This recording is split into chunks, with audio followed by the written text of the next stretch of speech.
Euzu billahi mineşşeytanirracim. Bismillahirrahmanirrahim. Elhamdülillahi ve kefâ. Esselatu vesselamu ala ibadihillezîne istafâ.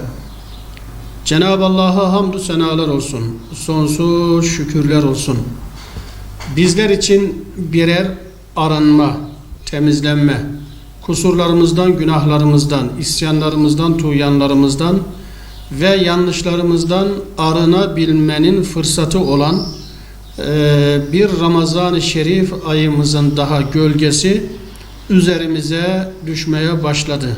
Gerçekten zor zamanlardan, belki de insanlık tarihine baktığımız zaman insanlık tarihinin geçmişinde yaşadığı en sıkıntılı bir süreçten geçiyoruz. İnşallah Cenab-ı Allah yaşayacağımız ve idrak edeceğimiz bu Ramazan vesilesiyle bu hüznümüzü sürura tebdil eylesin. Cenab-ı Allah bu sıkıntılarımızı ferahlığa tebdil eylesin inşallah. Ramazanımızı bu salgından, bu korona illetinden kurtuluşumuza, temizlenmemize, arınmamıza vesile eylesin. Her Ramazan'da olduğu gibi ben bu süreç başladığından beri her konuşmamda üzerinde önemli itina ile durduğum husus, bizim için çaresizlik yoktur. Biz her zaman söylediğimiz gibi bu dezavantajlı gibi gözüken süreci Allah'ın izniyle ve Ramazan'ın da bereketiyle avantaja çevirmenin mücadelesini veriyoruz, vermeye devam edeceğiz. Yani bizler için, inananlar için, Müslümanlar için teslim olmak yoktur. İnşallah bu sürecin de üstesinden Cenab-ı Allah'ın yardımıyla ve bizlerin de gayretleriyle inşallah üstesinden geleceğiz. Efendim salgının hüküm sürdüğü bir anda gelen Ramazanımızı da inşallah en güzel bir şekilde idrak edip, en güzel bir şekilde ihya edip, en güzel bir şekilde dolu dolu yaşayıp, Ramazan'ı kendimizden hoşnut ve razı olmuş bir şekilde uğurlamanın çaresine bakacağız. Ve sanki hiç bu salgın gelmemiş gibi işimize bakacağız, vazifemize bakacağız, kendimizi ibadetlerimize vereceğiz. Tabiri caizse Cenab-ı Allah'la baş başa kalacağız. Mevlamızla baş başa kalacağız. Kur'an'la baş başa kalacağız.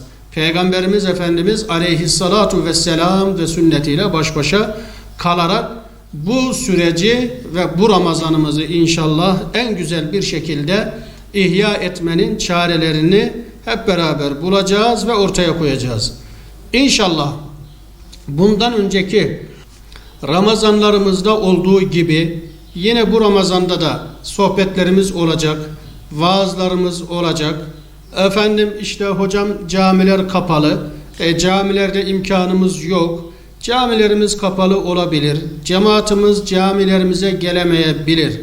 Biz sohbetlerimizi gerek cami içinde ve gerekse cami dışında sosyal medya mecralarını kullanmak suretiyle internet üzerinden sohbetlerimizi, vaazlarımızı inşallah icra edeceğiz. Sohbetlerimiz aynen olduğu gibi devam edecek. Aynı şekilde efendim biliyorsunuz Allah Resulü aleyhissalatu vesselam bu Ramazan ayını tarif ettiği hadisi şeriflerinde o öyle bir aydır ki cealallahu siyamehu feridaten.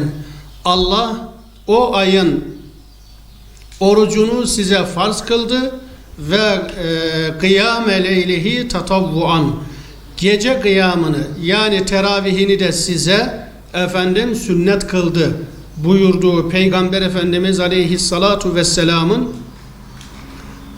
inşallah oruçlarımızı tutacağız.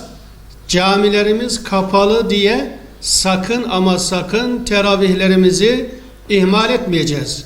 Teravihlerimizi de evlerimizde çocuklarımızla beraber, eşlerimizle beraber içimizde namaz kıldırabilecek biri varsa mutlaka onun imamlığında, imametinde efendim teravihlerimizi inşallah evlerimizde cemaatle kılacağız. Biz evlerimiz bundan sonra cami olacak. Evlerimizi bundan sonra mescitlere çevireceğiz ve o mescid olan evlerimizde çocuklarımızla beraber teravihlerimizi inşallah eda edeceğiz. O mescit yaptığımız evlerimizde ailemizle beraber mukabeleler okuyacağız. Çocuklarımızla beraber o mescit yaptığımız evlerimizde Kur'an-ı Kerim'in manasını okuyacağız. Peygamber Efendimiz Aleyhissalatu Vesselam'ın hayatını, hadislerini ve sünnetlerini okumak suretiyle, yani öyle bir hal alacak ki sanki hiç hayatımızda camilerimiz kapanmamış, ya camilerimiz sadece yer değiştirmiş, camilerimiz ne yapmış? Evlerimize taşınmış bir şekilde ibadetlerimize evlerimizde devam edeceğiz. Cami olmayınca, camiler kapalı olunca özellikle iftar saatlerine ve sahura kalktıkları zaman Peygamberimizin ifadesiyle hem şifa hem de bereket olan sahurlara kalktığımız zaman sahurumuzu imsakla beraber, takvimlerimizde imsak saatini belirten o saatle beraber ezanı duyduğumuz anda, ezanı duymayı beklemeden imsakla beraber yemeği, içmeyi terk etmeye dikkat etsinler. Ramazan'ın bir diğer oruçları dedik. Teravihi ayrı bir lezzet, ayrı bir sürur, ayrı bir keyif idi. Aynen bunlar gibi iftar davetleri bambaşka bir güzellik idi. Bu salgından dolayı iftar davetlerimiz olmayacak. Ne yapacağız?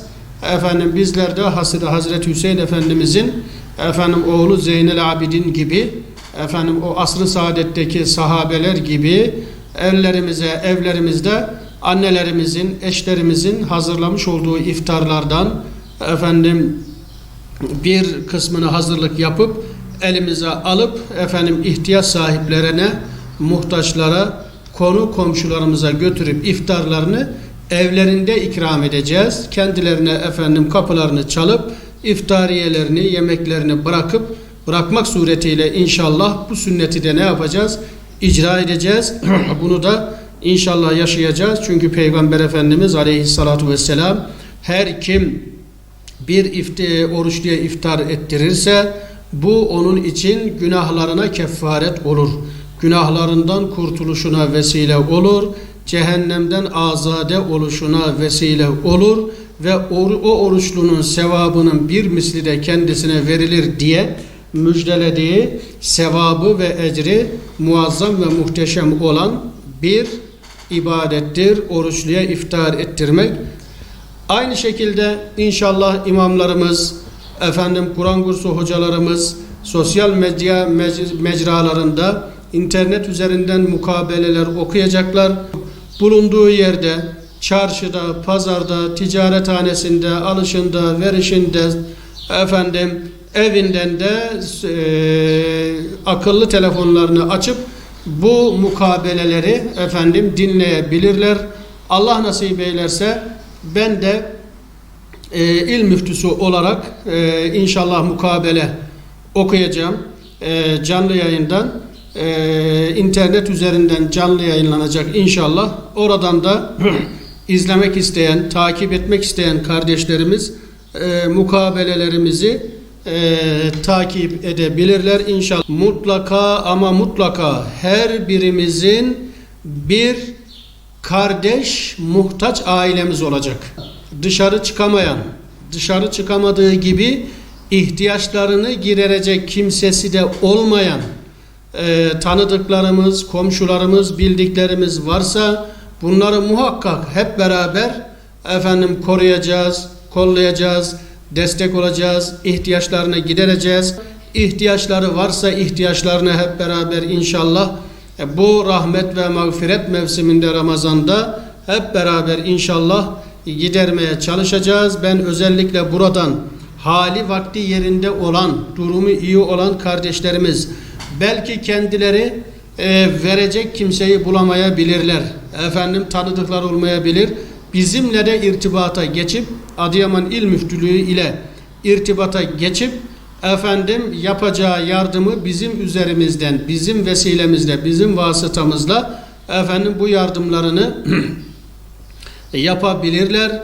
Cenab-ı Allah zenginleri fakirlerle, fakirleri de zenginlerle imtihan ediyor. Zenginler fakirlerin, fakirler de zenginlerin imtihan vesilesidir. Dolayısıyla bunu da buradan özellikle ve özenle belirtmiş olan, İnşallah gelin hep beraber şu Ramazan-ı Şerif ayında günahlarımızdan, kusurlarımızdan, yanlışlarımızdan kurtulup cehennemden azade olup cennetlere namzet olmuş bir şekilde bizi Ramazan'dan çıkaracak olan amellerin peşinde, salih amellerin peşinde hep beraber koşalım diyorum ve Cenab-ı Allah bütün Müslümanları ve insanlığı şu içinden geçtiğimiz zor ve meşakkatli günlerden en kısa zamanda kurtulmayı nasip eylesin. Rabbim şu hüznümüzü sürura tebdil eylesin inşallah.